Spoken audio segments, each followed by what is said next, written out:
Bayangkan, kamu lapar seharian.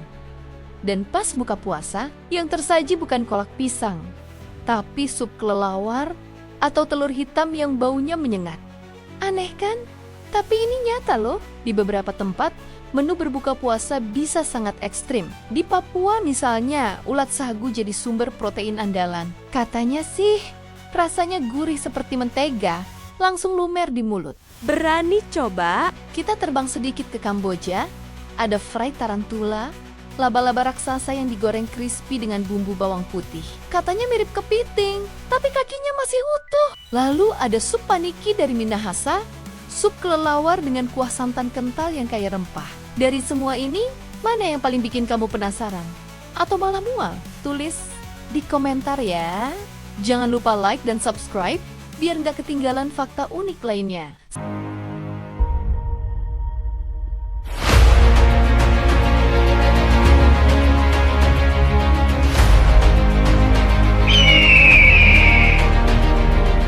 Oke, kita sudah bahas bentuk makanan yang aneh. Sekarang, gimana kalau kita bahas baunya?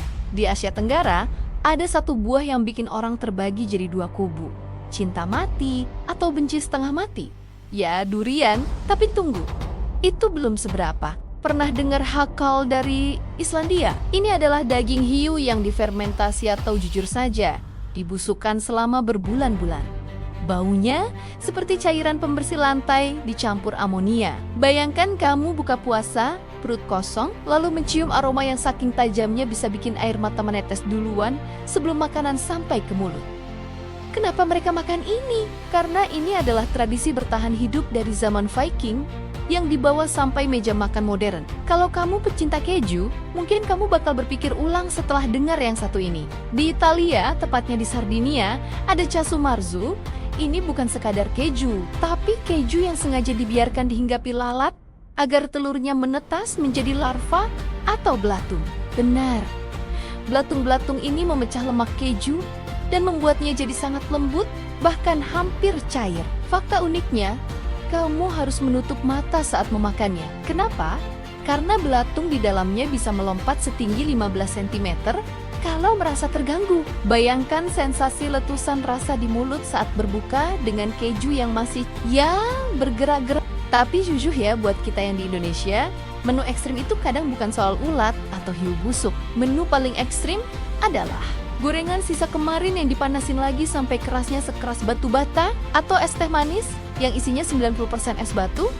Pas azan maghrib esnya belum cair, yang diminum cuma air dingin hambar. Itu baru horor yang sebenarnya buat anak kos kan? Terakhir, kita terbang ke Vietnam. Ada hidangan bernama Thit Can E. Ini adalah puding darah mentah biasanya dari bebek atau babi yang dicampur dengan kacang dan rempah. Teksturnya seperti jeli, warnanya merah menyala dan disajikan dingin. Di beberapa komunitas, mengonsumsi ini dipercaya memberikan kekuatan dan keberanian. Tapi secara medis, wah, ini tantangan besar buat sistem imun kamu. Berbuka dengan darah mentah, apakah ini puncak dari segala keberanian? Atau justru kecerobohan? Kamu yang tentukan. Jadi, setelah melihat parade makanan ajaib tadi, apakah kolak pisang di meja kamu sekarang terlihat membosankan? Atau justru terlihat seperti anugerah terindah dari Tuhan? Jangan lupa klik tombol loncengnya, karena di video selanjutnya saya bakal bahas fakta, aneh, dan kadang nyeleneh lainnya seputar Ramadan. Saya fakta rahasia, selamat berbuka puasa dengan makanan yang normal-normal saja ya.